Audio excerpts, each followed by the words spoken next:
Bonjour, vous écoutez le podcast de Virage. On vous donne des pistes pour aller de l'avant et ça se fait parfois à contre-courant.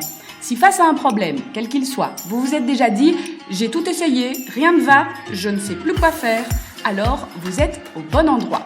Je suis Marina Blanchard, psychologue, formatrice et fondatrice de Virage. Mon école s'inscrit dans la lignée de celle de Palo Alto, c'est-à-dire de la thérapie brève. Et je suis Peggy Van Lierde, chef d'entreprise, journaliste et coach en développement personnel. Ensemble, nous vous proposons des réflexions pour avancer autrement. Deuxième épisode de cette mini-série Oui. parents-écran. Donc la semaine passée, on a parlé des limites que les parents souhaitent ou ne souhaitent pas mettre quant à la gestion des écrans. Et puis aujourd'hui, on va plutôt parler du contenu. Vous demandez à votre enfant comment s'est passée sa journée, demandez-lui comment s'est passée sa journée sur Internet. Et moi, j'avoue que, voilà, avec mes pré-ados, mes ados, voilà, j'essaye aussi de mettre ça en œuvre et je me dis, il y a quand même quelque chose à aller chercher là-dedans parce qu'effectivement, on diabolise souvent les écrans, Internet, tout ce qui se passe là derrière et sur laquelle on a très peu d'emprise, mais il y a aussi du contenu intéressant qu'on peut aller chercher et qu'on doit finalement apprendre à nos enfants aussi à aller chercher, apprendre aussi à avoir un esprit critique sur ce qui se passe, sur ce qu'ils voient, sur ce qu'ils vivent dans ce monde virtuel. Parce que vraiment, il y a beaucoup de bons à prendre, on l'a déjà dit la fois dernière, et c'est intéressant que nos enfants apprennent aussi à aller voir c'est quoi la source finalement de l'info, qui parle ici, et cette personne, quelle qualité elle a d'expert ou pas, justement, quand elle parle de tel ou tel sujet. Et c'est vrai que parfois je suis étonnée, mes enfants me parlent d'influenceurs ou de youtubeurs qui partagent des sujets, et en fait ils ont été chercher l'expert, et donc ils ont de vraies infos qui sont qualitatives et qui donnent, qui informent, qui donnent des explications sur des sujets qu'on ne maîtrise pas forcément. Et donc effectivement c'est important qu'ils puissent apprendre à repérer ça. Et je pense que cette notion de source, qui est d'ailleurs enseignée à l'université presque dans toutes les facultés en début d'études pour apprendre à ne pas aller chercher à avoir ce regard critique, mais en fait, elle pourrait être enseignée aujourd'hui à 12 ans à l'école par rapport à Internet. Ce serait vraiment très intéressant. Mais comme ce n'est pas forcément le cas, comme parents, on peut alors se positionner là-dedans et justement leur ouvrir les yeux, si on peut dire, et regarder avec eux et leur dire « Ah bah tiens, c'est intéressant, mais ça vient d'où? C'est qui a dit ça ?» Et qu'est-ce que cette personne y connaît, en fait? Et donc, aller creuser un peu à ce niveau-là. Dépendant de l'âge de l'enfant aussi, on entend l'usage d'Internet ou d'intelligence artificielle pour la rédaction de travaux, de travaux de groupe, de mémoire.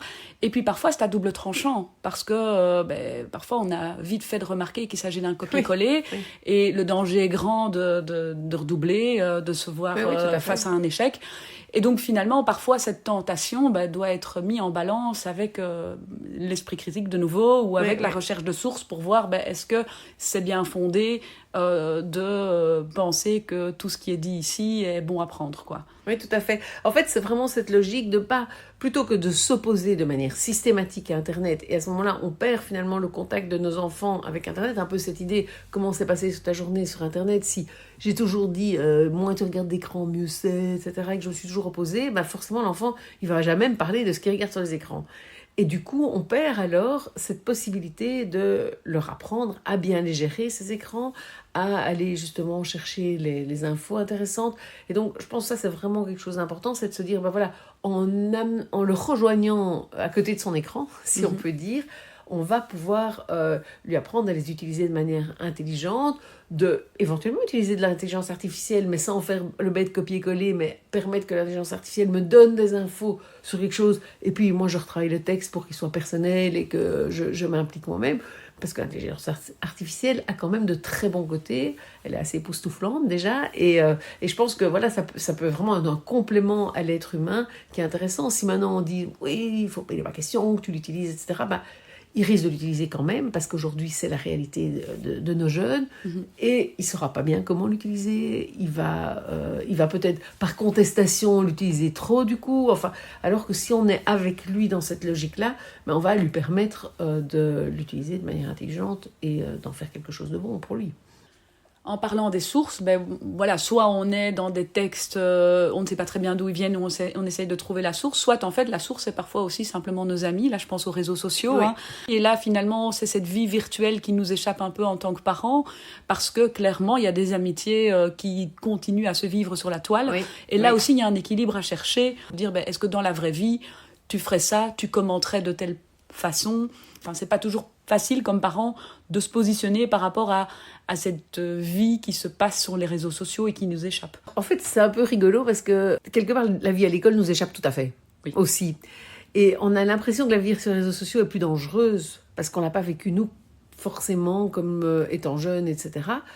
Mais finalement, la vie à l'école, ça peut être un point dans ta figure que sur les réseaux sociaux, tu peux pas recevoir, quoi. Donc, ça nous échappe pas forcément beaucoup plus sur les réseaux sociaux, surtout que voilà, certains parents sont connectés en plus par les réseaux sociaux à leur enfant et suivent ce qu'il fait. Donc, à la limite, ça leur échappe moins même que ce qui se passe à l'école. Avec la petite nuance quand même que c'est du H24 potentiellement. Oui, tout à fait, potentiellement. Que l'école... Mais là, on revient sur les limites, là. Voilà, Que exactement. les parents mettent. Oui, tout à fait, tout à fait. Ça, effectivement, c'est potentiellement du H24. Et puis, voilà, ça ouvre à tout le monde. L'école n'ouvre qu'à la classe, l'école, il y a des professeurs, il y a des éducateurs, etc. Il y a quand même normalement Un un encadrement. cadre. Oui, voilà, c'est ça. Et donc, forcément, c'est plus rassurant pour les parents. Maintenant, on sait bien qu'il se passe parfois des choses à l'école qui sont terribles et horribles, et finalement, qui échappent aux éducateurs, aux professeurs, enfin, et à tous les adultes. Et c'est seulement parfois 10, 15 ans après, enfin moi j'entends parfois des patients, je suis étonnée d'entendre des patients, entre autres je pense à une de mes patientes actuelles, qui a vécu des choses terribles à l'école et personne ne l'a remarqué, ses parents, personne ne l'a su, quoi. Donc voilà. Et donc on peut quand même se rendre compte que ça nous échappe aussi. On a une illusion de contrôle, je pense, plus grande sur l'école que sur les réseaux sociaux, mais je trouve que c'est important de se le rappeler. Parce que sinon, voilà, de nouveau, on tombe dans un peu la diabolisation de ces réseaux sociaux, diabolisation de les trucs où ils peuvent échanger et se dire des choses, et Snapchat avec tout ce côté affolant de l'éphémère, parce que du coup, ils se permettent parfois de dire des choses, et puis genre, ou de montrer des photos aussi. Hein. Enfin, moi, j'ai eu plusieurs fois des patientes qui ont montré leur sein sur Snapchat, et puis qui se rendent compte qu'en fait, ça n'est pas du tout resté éphémère, parce qu'on a fait une capture d'écran, et hop. Oui. Et ça, je pense que c'est des choses, où, effectivement, où c'est important quand même de sensibiliser nos enfants, et qu'ils prennent conscience que... Sur Internet un jour, sur Internet toujours. Ça, c'est ça. C'est vraiment important qu'ils le sachent, parce que Snapchat leur paraît pas toujours être Internet. C'est comme WhatsApp, on n'a pas l'impression qu'on est sur Internet. Quand on met nos photos sur WhatsApp, on n'a pas l'impression que... Et pourtant, on est sur... c'est quand même Facebook, c'est quand même... Voilà.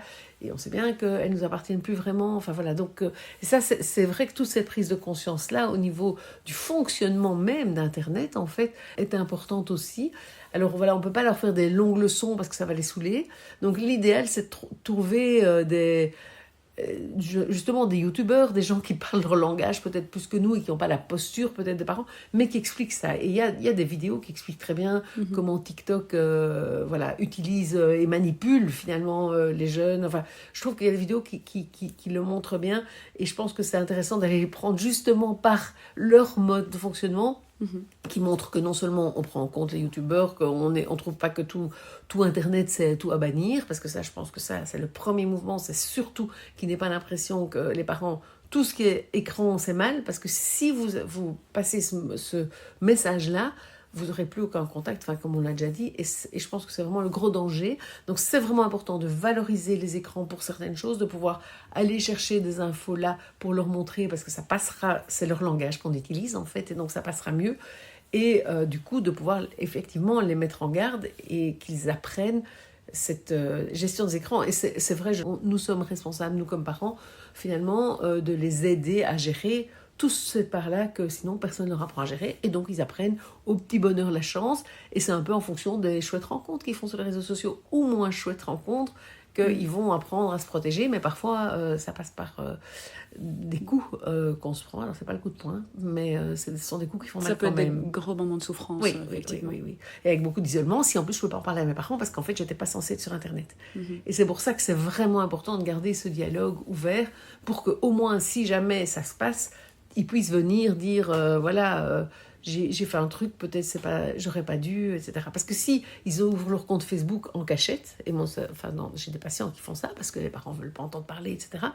Ou Instagram ou TikTok, ils l'ouvrent en cachette, mais du coup, après, ils ne peuvent pas dire quand il y a eu un problème avec ce compte. Et donc, c'est pour ça que vraiment, je pense que le message à passer aux parents, c'est d'abord ouverture, acceptation du fait que Internet est incontournable aujourd'hui. C'est incontournable, donc il ne faut pas espérer pouvoir en préserver complètement nos enfants, et donc pouvoir aller y prendre ce qui est bon, puisque c'est incontournable, et les aider à gérer ce qui est probablement moins bon. Retenons l'ouverture, retenons le fait de se dire, voilà, que ce soit l'intelligence artificielle, ça n'a pas que du mauvais, que ce soit Internet, que ce soit les réseaux sociaux, gardons cette posture-là par rapport à nos enfants, c'est il y a du bon là-dedans, comment en faire du meilleur encore, comment en prendre tout le bon, parce que vraiment, il y a moyen d'aller chercher des bonnes choses, et que ce soit en gardant un dialogue, du coup. Oui. Et que ce soit pour les limites ou pour le contenu, on reste donc avec ce dialogue et cette co-construction pour arriver en fait à trouver un sens qui fasse sens pour l'enfant et pour le parent. C'est ça.